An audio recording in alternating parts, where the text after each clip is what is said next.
and we will now move on to our featured presentation for the evening.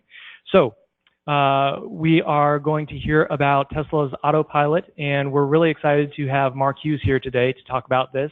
He is a mechanical engineer and Autopilot enthusiast and an EV Association member. So please join me in welcoming Mr. Mark Hughes.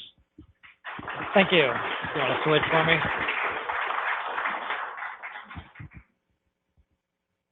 Okay, so I should say, first off, that my wife and I do have a Model 3, and we have a Tesla, we have a Chevrolet Bolt. The Tesla is her car, not mine, okay? Just to let you know that that's the way things stand in our house. However, I did recently get to take a trip with some friends of mine, one friend right here, my friend Andy Lutz, up to the Santa Barbara wine country. My wife actually let us take the car, and we spent 4 days going up there. And I would say on that trip, we were in autopilot 99% of the time. I had to take over a few times, mostly because it's too polite. It's more polite than I am. So when somebody's coming on the on-ramp on the highway and the Tesla starts to slow down, I hit the accelerator and say, no, we're going. That car has to wait. And so, you know, in general, it works out pretty well. But hang on just a second here. I'm trying to get this to wake up. Okay. So what I'm talking about here, what I'm going to talk about tonight, is a little event that took place on April 22nd. And it was called Tesla's Autonomy Day. It ran 2 hours and 40 minutes in length. How many people here have already watched that? Yeah. Anybody want to come up and do this presentation? Okay. When I put this presentation together, I took screenshots. I had 106 slides by the time I was done. That's how rich this presentation was. It's unbelievable. And I recommend anybody who's the least bit interested, go out, just look up Tesla Autonomy Day and go and start watching this video. It is something to see. But I'm going to condense it here to a somewhat shorter time period, just 2 hours, let's say, okay? Just so we know where we are. The next thing I want to ask, how many people here, when you hear the word self-drive, say it'll never happen? Okay, somebody's brave. Everybody else is not brave enough. Really? You all think it's going to happen? Really? I didn't believe it. I've been driving a Model 3. My wife's been driving a Model 3, and I get to sneak it out once in a while since about last October. We didn't buy the self-drive option when we got the car because I didn't believe it. And I did not believe it up until I watched this presentation. Yesterday, I sent Tesla $3,000 for the self-drive. It cost me $500 more than if I'd bought it originally, but what the hell, you know? That's the way life goes. Okay, enough about that. Let's get into it. Believe it or not, like all things cars, and you guys know what I'm talking about, it's all about the tail, right? It's always been about the tail, right? Okay, seriously, it is about the tail. Okay, but it may not be the tail we're all thinking about. But these are the main subjects that I'm going to hit along the way. These don't make a lot of sense right now, but they will when this is done. Okay, now, here's another quick thing. What are my qualifications for giving this presentation? In a word, meager. Okay, meager. But I did spend my life in controls. A big part of my life was spent in control systems. I first was in the control systems for coal-fired power plants. I've done a bit of a U-turn in my life, considering that I have no cars that burn gasoline anymore, and our house is almost all electric. The other thing is I have been to Elon Musk's house twice. The second time, admittedly, it's not true. The police were not called, but if you do want to see an ankle bracelet, a real one, you can check with me later.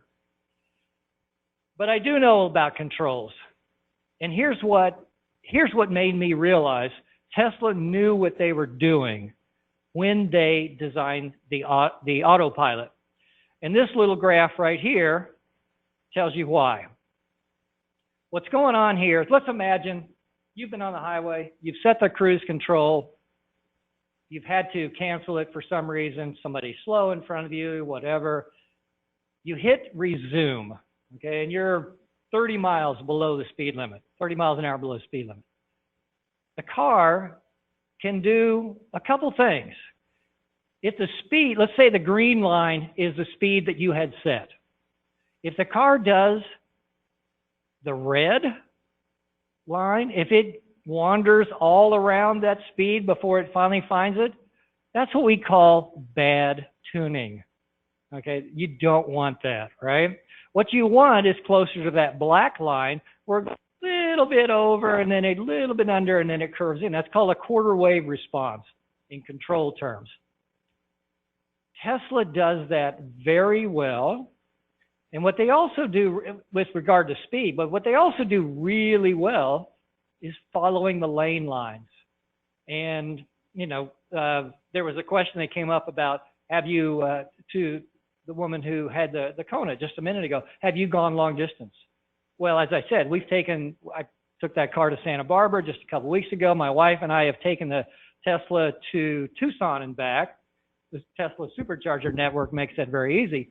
On the way back, coming along 8, if you remember, if anybody you know, you're coming west on 8 and you get up into the mountains, there are some big sweeping turns at 65, 70 miles an hour. And then there's the white painted line, and then the rocks are about that far away. And I have to admit, if she had been driving, we would not have been on autopilot, but I was driving, and I took the risk of seeing whether it would curve around those white lines and not hit those rocks that were sticking right out there. Did a great job. So Tesla knows what they're doing. They really sold me, a controls guy, that they knew what they were doing. Okay, so let's get to our first subject. 8, 360, 12, and 1. Very important numbers if you are going to have a self-drive car. What do they mean? Here's what they mean. Tesla has 8 cameras, 360-degree view with infrasonic detectors, 12 of those, and 1 radar, forward-looking radar. There are 2 cameras looking forward, just like we have 2 cameras looking forward, don't we? Right? Tesla does the same thing. My Bolt, 1 camera looking forward, doesn't have binocular vision. This is critical to being able to do self-drive. Okay? And if you want to see the quality of these cameras, here's what it looks like. This is my wife driving the car. She's going from 8 west onto 5 north. You're seeing the forward-looking camera and the left behind-looking camera. How they look. Pretty good quality. Okay? This is what the computer is seeing as well. And she's changing lanes and probably not using the turn signal, which means the steering wheel's jiggling, right? But anyway, you can see the quality. Look at the SeaWorld sign. Very high quality pictures, okay? Now, let's get to the heart of this. To make this work, you've got to have a very powerful computer. Do they have that? Hang on. This is it. This is Tesla's computer. If you notice 2 big squares in the center, both of them say Tesla on them. That's the big heart of everything. And so I want to get into kind of how this thing works to a degree. So what happens is all the inputs come in over there on the right-hand side. The infrasonic, the radar, the cameras are coming in, split the signals, go to 2 CPUs that are both doing exactly the same thing, have exactly the same program in them. This is called redundancy. Okay, it isn't just 1 CPU that's doing this. two of them running in parallel is a critical piece to this. Okay? So what these two do, they take all these inputs and they plan. They do a little bit of thinking, right? I love this. This is not me. This is Tesla putting this together, right? This is really, really neat stuff, right?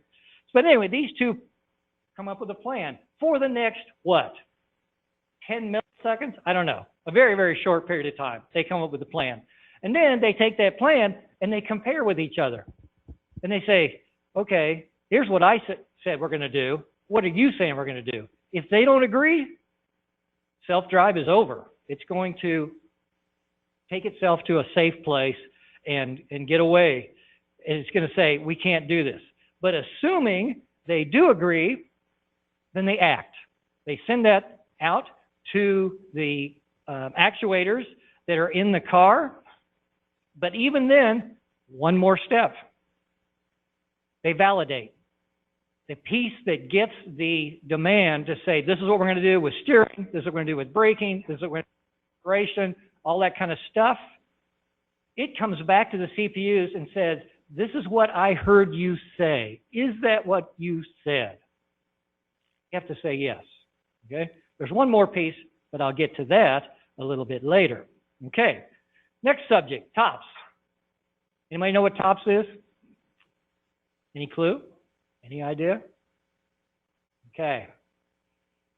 So this was fairly astounding to me. I mean, we all have computers at home that are running. Looking around at this crowd, there are people here who remember x86 computers, right? And how slowly things ran. Actually, remember on DOS, things actually ran pretty fast. We got to Windows, and that's when the world came to an end. But TOPS it's a measure of how a computer is working, and it stands for trillions of operations per second. Trillions of operations per second. This is a screaming board. As you see there, 36 trillion operations per second, a total, and there's two of these per chip, a total of 72 trillion operations per second. And those operations, believe it or not, 99% of them are multiply and add.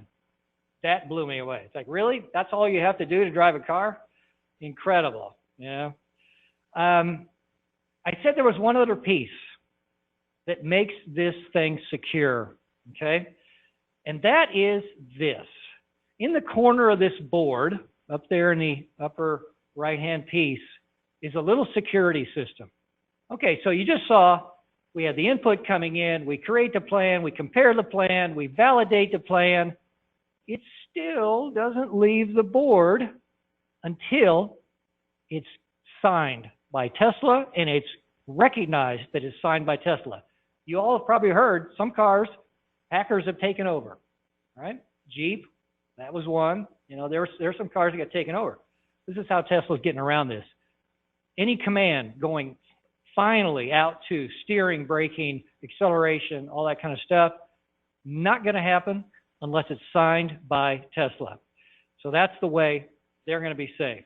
Okay, next subject, 72W. Can you guess what that might be? Okay, we've just seen, this is an amazing computer. 72 trillion operations per second. And there's two of those on board, by the way. So that's actually 144 trillion operations per second. That's really, really something. It's got to take a lot of power to do that, right? Not really. Not really. 72 watts. Less than a 100-watt light bulb that we're all very familiar with, right?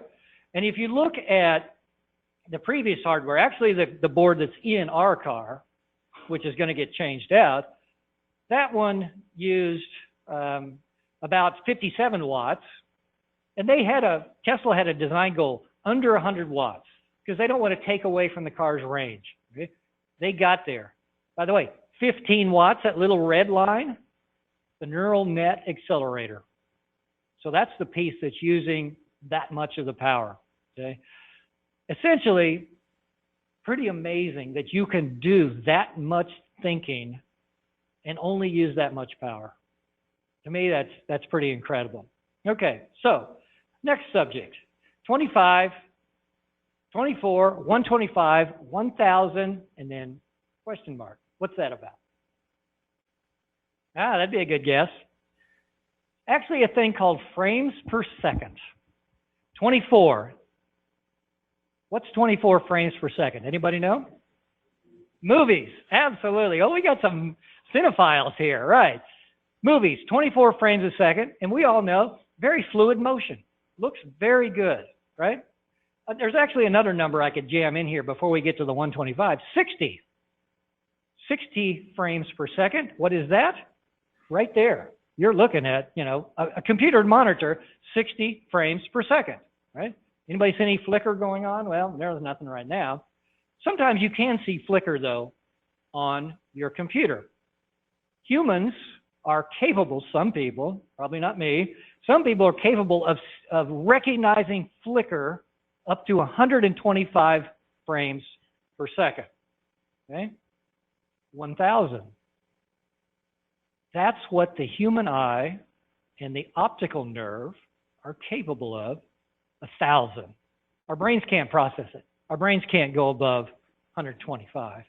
But the eye and the optical nerve, they can transmit 1,000 frames per second.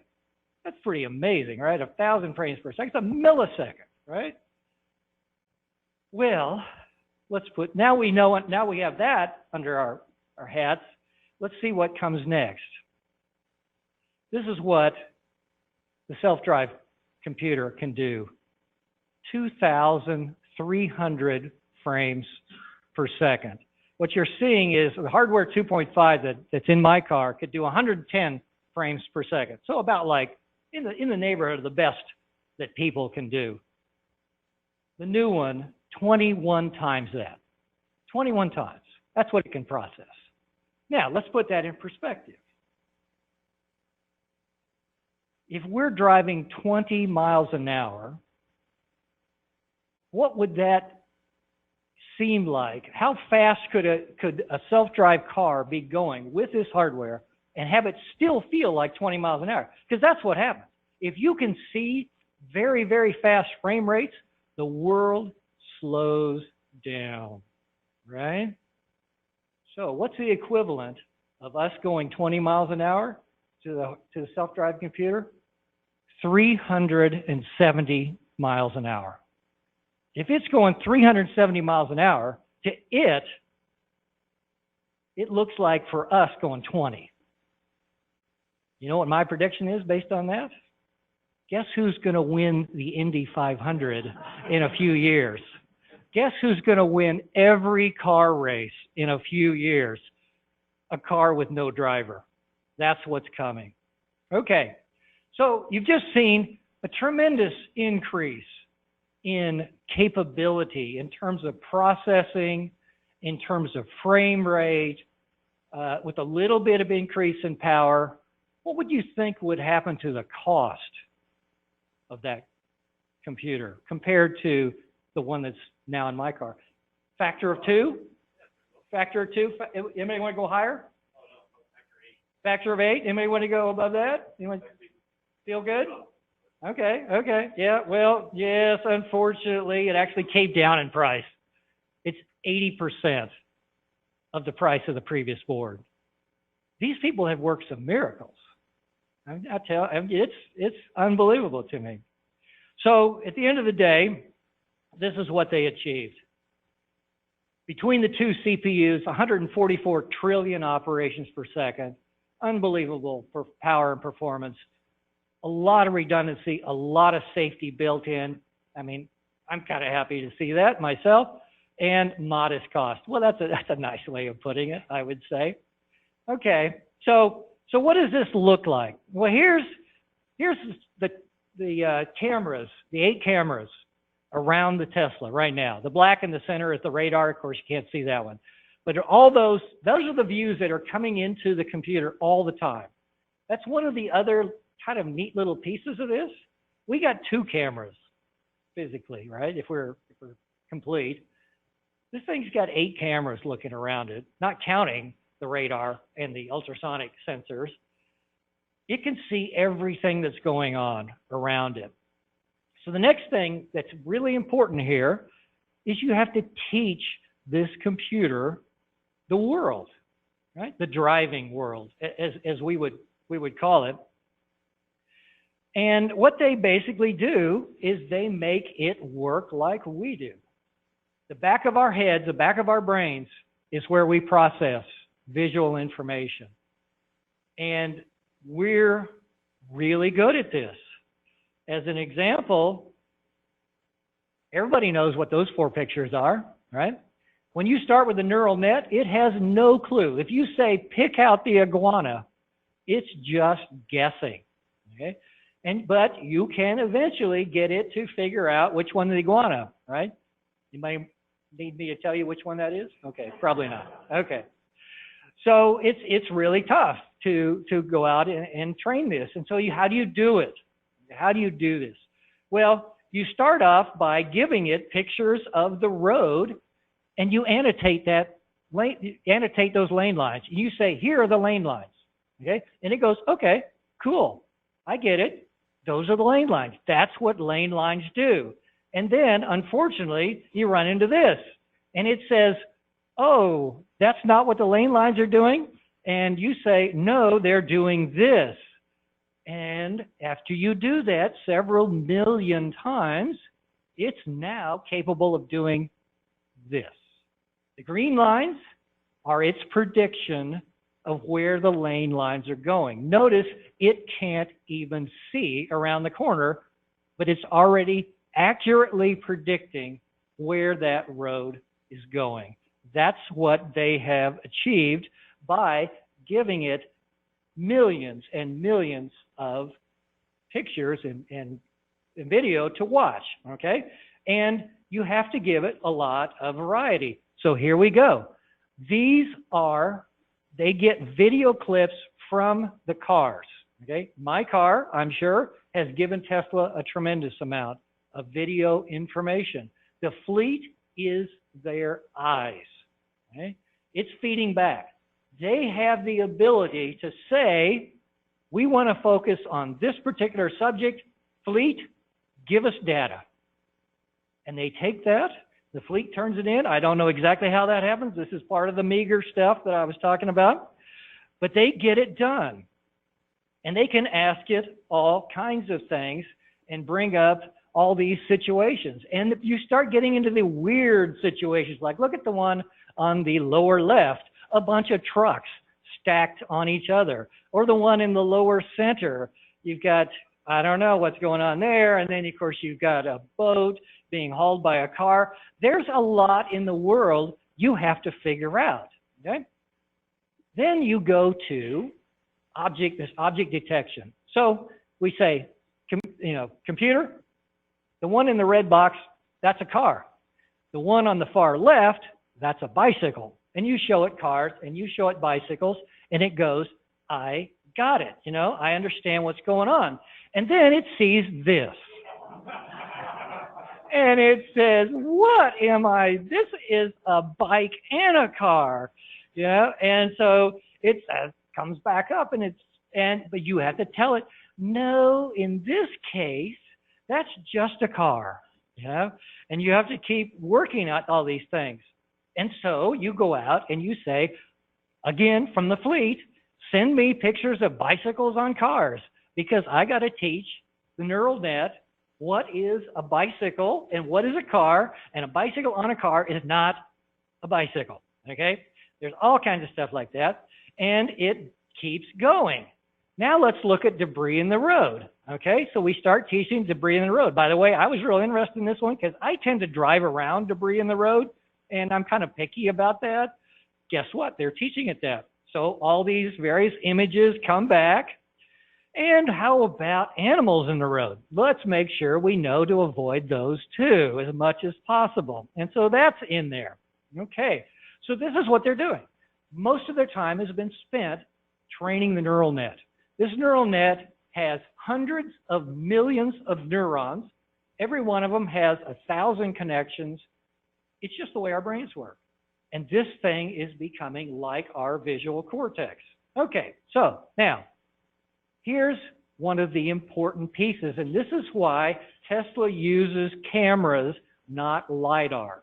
Lidar is a laser system. You may have seen cars with a circular, rotating little piece. That's lidar. LiDAR is going out and it's very accurately measuring the distance to everything around it, but it's not seeing it.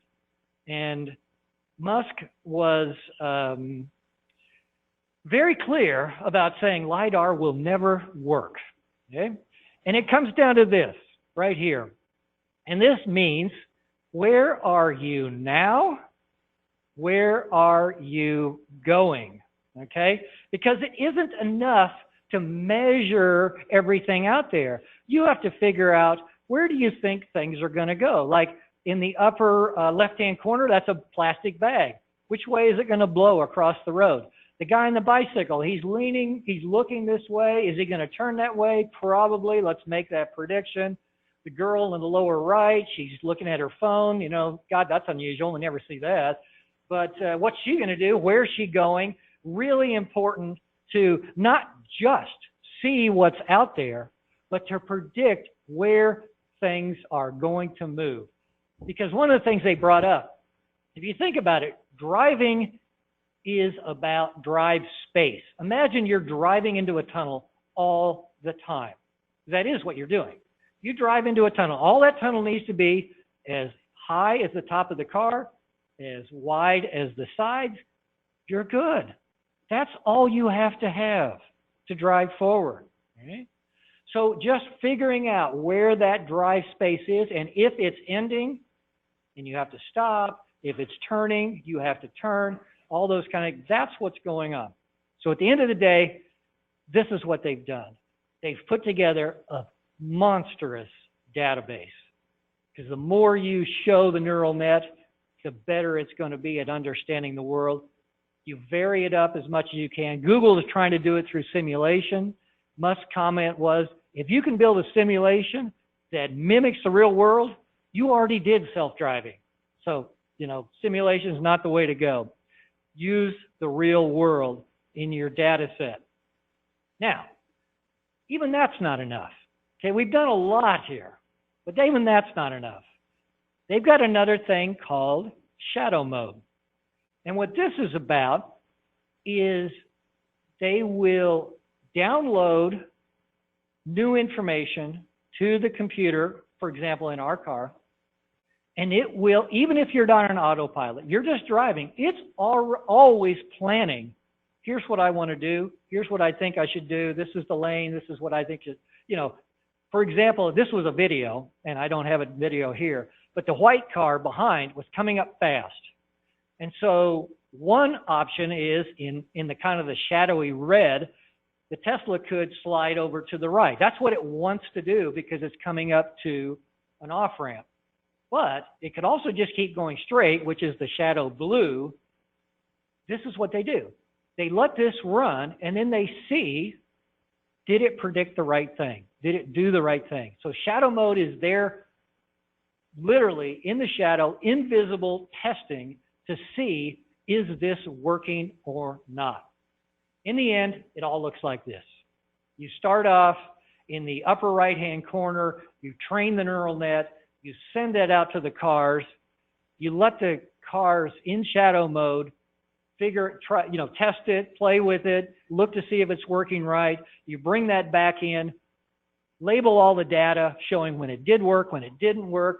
It's all testing, and you just go around and around and around that circle such that you get the smartest neural net you can. In the end, as of April 24th, they had logged over 9 million successful lane changes in Autopilot.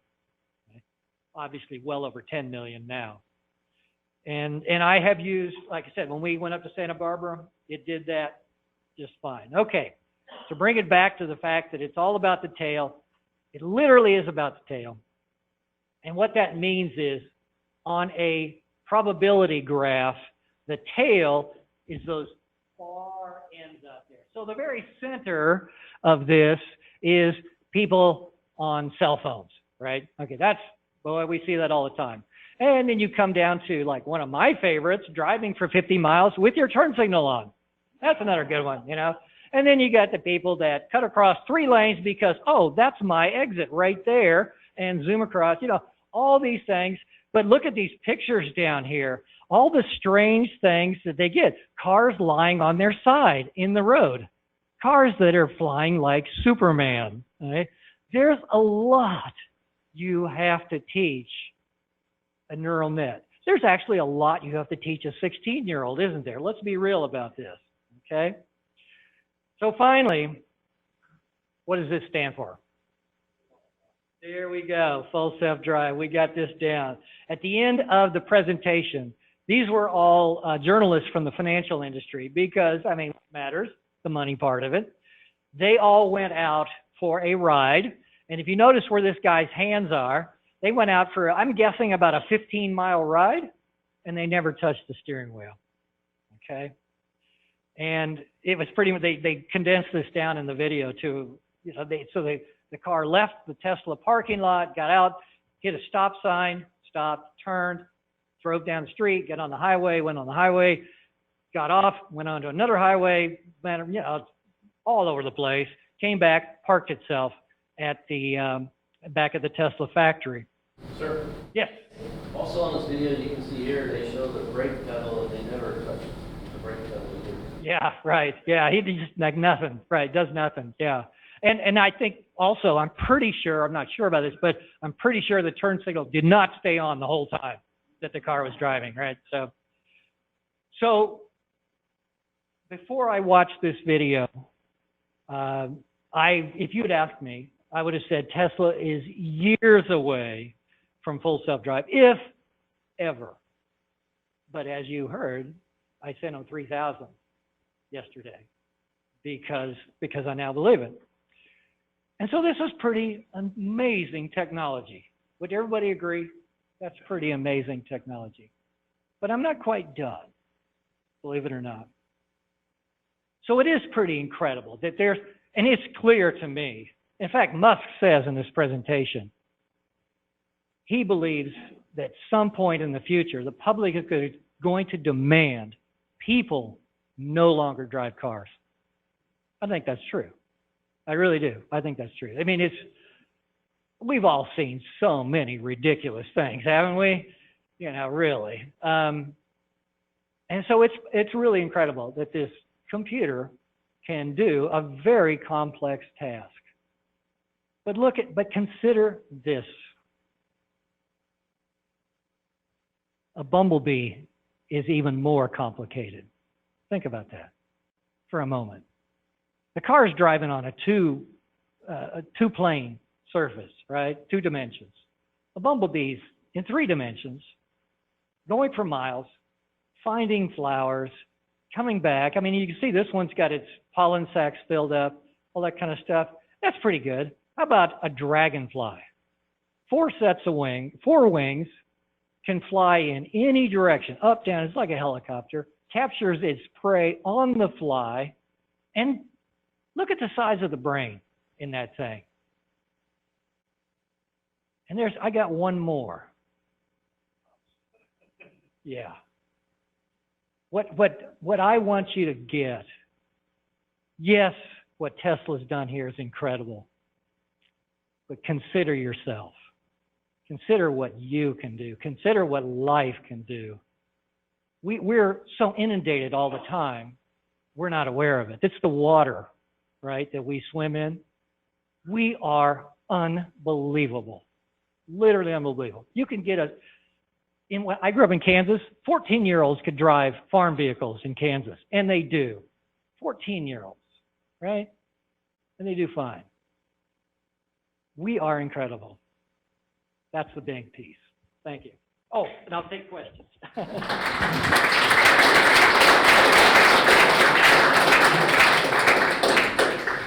Yes.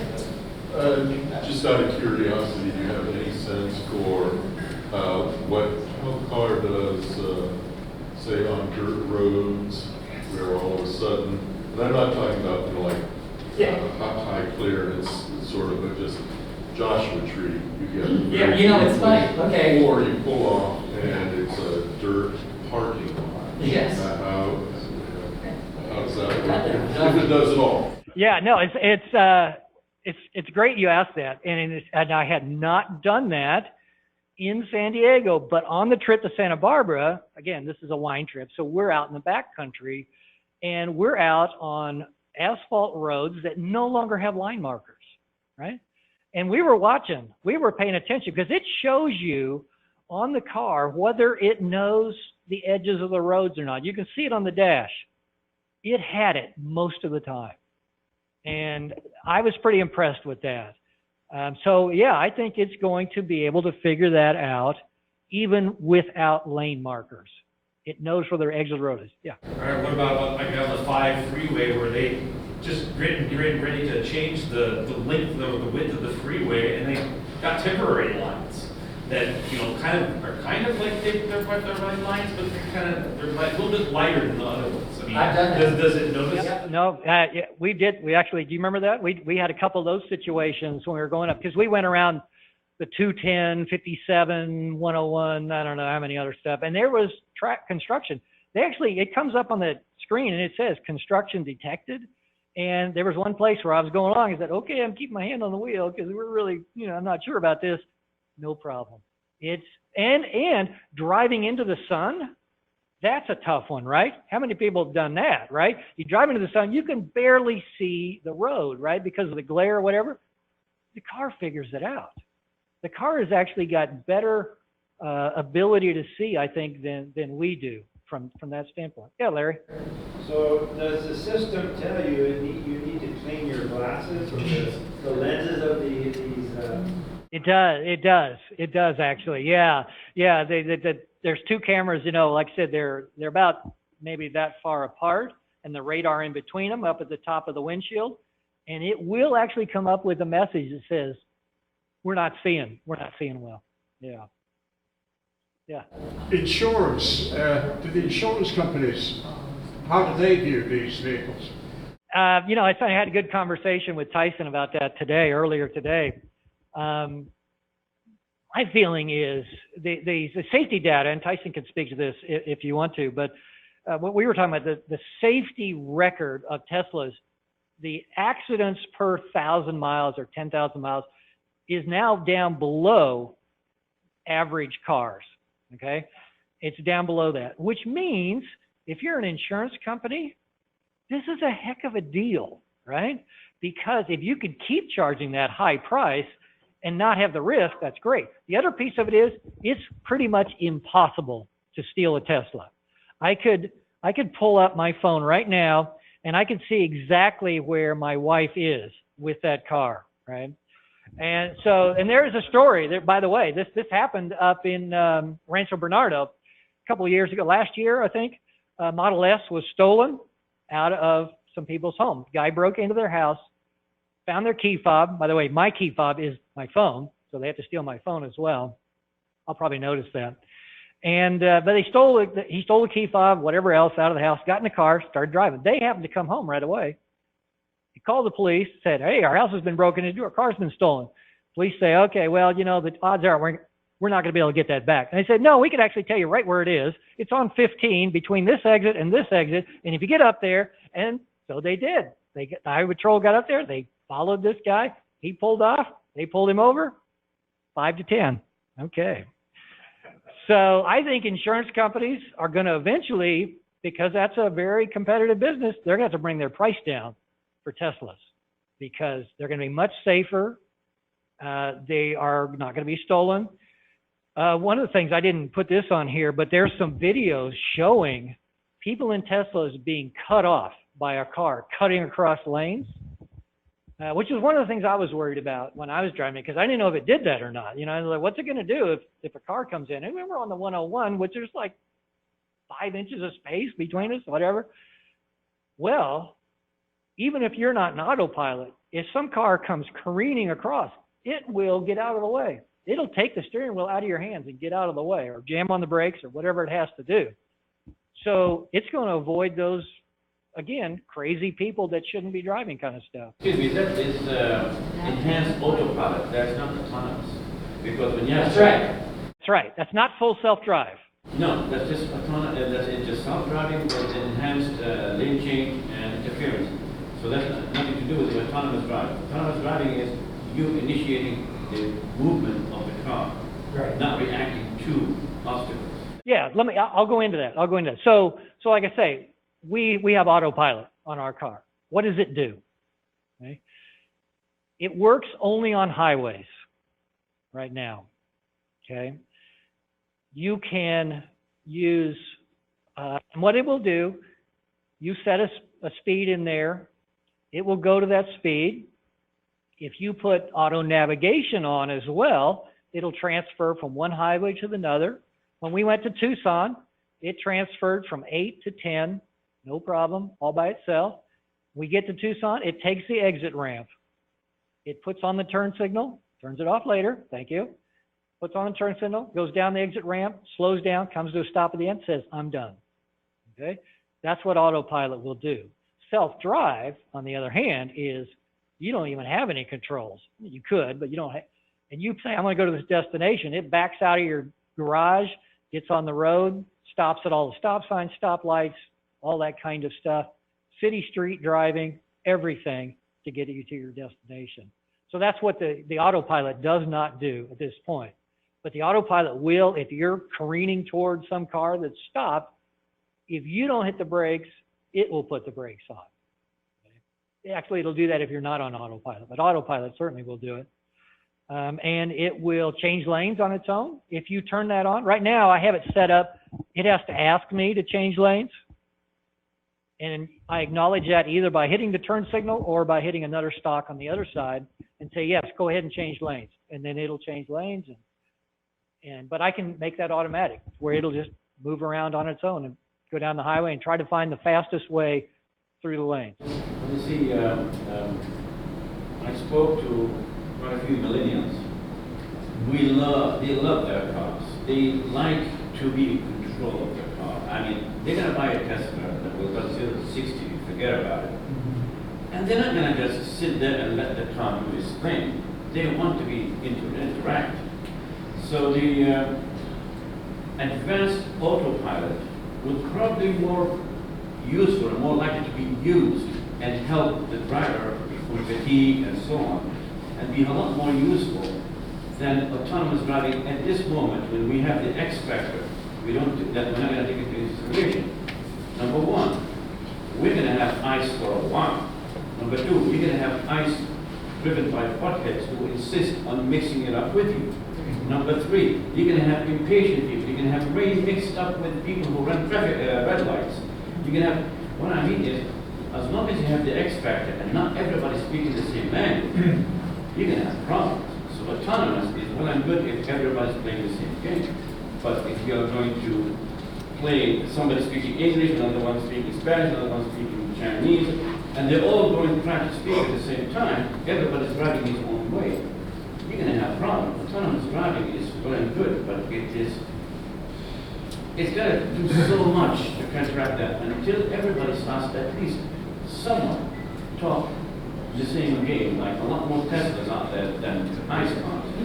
People do not want to gun their ski, their exhaust in your face, or they try to crowd you. As long as you don't have these, and you can have these, autonomous is not ready, not because it's incapable. No, it's because it's going to have to put up with that crap. Well, here's the way to look at that. Every autonomous car out there on the road means the road is that much safer. End of the day, that's the deal, right? So the more we have of people who are letting their car do the driving, and the car's doing a better job, it's not drunk, it's not on the phone, it's not arguing with anybody, it's not listening to the radio, it's not being distracted by anything. Every single car out there that's on self-drive, the world's safer for all of us. It's not perfectly safe, I agree with you, not until we get all of them out there, but it is a safer world. Every single car on self-drive. Enhanced autopilot would help a lot in that. It does. It just simply does. Yeah, so why do we have to have autonomous all the time? Most of the roads are well lined up with proper signs and so forth, like highways, interstates, but the autonomous will give you all that trip and do all the autonomous 95% of the driving. But once you go into town, like in England, when I used to drive in England, they're too tight, too small, not many gaps. Some people double park, you have to go around it. And when I saw autonomous driving in England, they were trying to show you that it's not that it doesn't work, it's just too many anomalies that in your face. So might as well use it for the predominant part of the driving and just take it home for the rest of the way. And enhanced autopilot. Well, that's the deal about the long tail that we're talking about. But I would tell you, the ultrasonic can measure how big of a gap there is ahead of it, and the radar and the vision, than you can. End of the day, that's the way life is. Yeah, go ahead. Were there any journalist reports, because I didn't see any, on the drives after this event, the autonomous drives that the journalists went on? I did see a couple people, and some of them said, "Oh, I had to take over a couple times," you know. But I know what that is too. Maybe, I mean, maybe something didn't go right, but yes, exactly. Yeah, exactly. You grab it. Oh, that's something I should mention too. Paul, thanks for. You know what I did? Look up simply Autonomy Day, Tesla, and you'll find reviews from various people. But it reminds me, something else that Tesla is doing. Every time you take over, thank you for reminding me, every time you take over from autopilot, if you jerk the steering wheel, because if you jerk the steering wheel, it drops out immediately. If you touch the brake, it drops out immediately. All that kind of stuff. Every time you do that, the car collects the data before that event and the data after that event, all the video, all this kind of stuff, sends it to Tesla. It gets reviewed. Okay, every time. Now, I'm sure they're reviewing that with computers. They're not doing that personally. But if it rises to the right point. Yeah, right, yeah. Yeah, he didn't have to do that. Right, exactly. Yeah. And they're also, one of the ways they're teaching the neural net is looking to see how people do handle situations. People who drive well, you know. So there's just, it was really clear, and I can't bring it out in a presentation this short, just how much they've done and how much is going on and the amount of data and cyclical training of this neural net to make this thing work. It's astounding. Yeah. Sorry, I have one quick question. Sure. Is there any type of forward-facing or internal thing that actually recognizes that the driver may have their eyes on the road, perhaps? I'm wondering about what efforts are making the tail longer. Things that are going to be really, again, as you mentioned, jerking the wheel and other sorts of things that are going to be adding to the confidence of this. They have their proprietary data that they have internal networks that are going to be separate than Google or something like that, which they use for bolstering the information to prove your confidence overall. I mean, that's what I'm curious about. Yeah, so the way that Tesla system works right now for autopilot, because it's not full self-drive, is you have to be exerting a little bit of torque on the steering wheel all the time. You know, it can be counterclockwise or clockwise, but you basically hang your hand on the steering wheel, not enough to jerk it, you know, to break it, because, you know, you put too much torque, it drops out. But a little bit of torque, and this is how it knows you're there. We also, when we were driving along, we also played with how long can you leave the steering wheel alone before it starts, and we guessed about 2 minutes, and it seems to be irresponsive. It had nothing to do with speed. But anyway, this is the only way they're doing it right now. That's the only piece. There's an interior camera in the Model 3. There is an interior camera. As far as I know, they're not using it. Not like Cadillac. Yeah, but it can look at the driver. Right. They do have, and it goes into the data that gets fed back to Tesla whenever there's an issue or that kind of stuff. But when you get to full self-drive, I mean, literally the controls can go away. And at that point, you don't have anything to do. I understand the internal camera is not used at all. And they're not intending, for instance, so far to use that for anything concerning self-driving. They are planning on using that on the Tesla network so they look and see what people are doing in the company. Yeah. If you cleaned your car out and maybe look back and see, you know, the fan lines. Right, yeah, that kind of stuff. I personally found I drive much better. One more question. Yeah, what's that? I drive much better than Yeah. Just because Yeah. once you get confident with it, it's going to keep track of the car in front of you and follow lanes, which it does flawlessly. And you do have more time to look around for weird stuff. Yeah, right. And then take over if you need to, which basically I never do. Right, right. Okay, one last question. There are three levels, people should understand. There's the basic autopilot, there's enhanced autopilot, which is what you have, and then there's full self-driving. You mentioned that autopilot only works on the highway. I think you meant auto navigate only works on the highway. I have basic autopilot, it works on... It will drive, right, yes.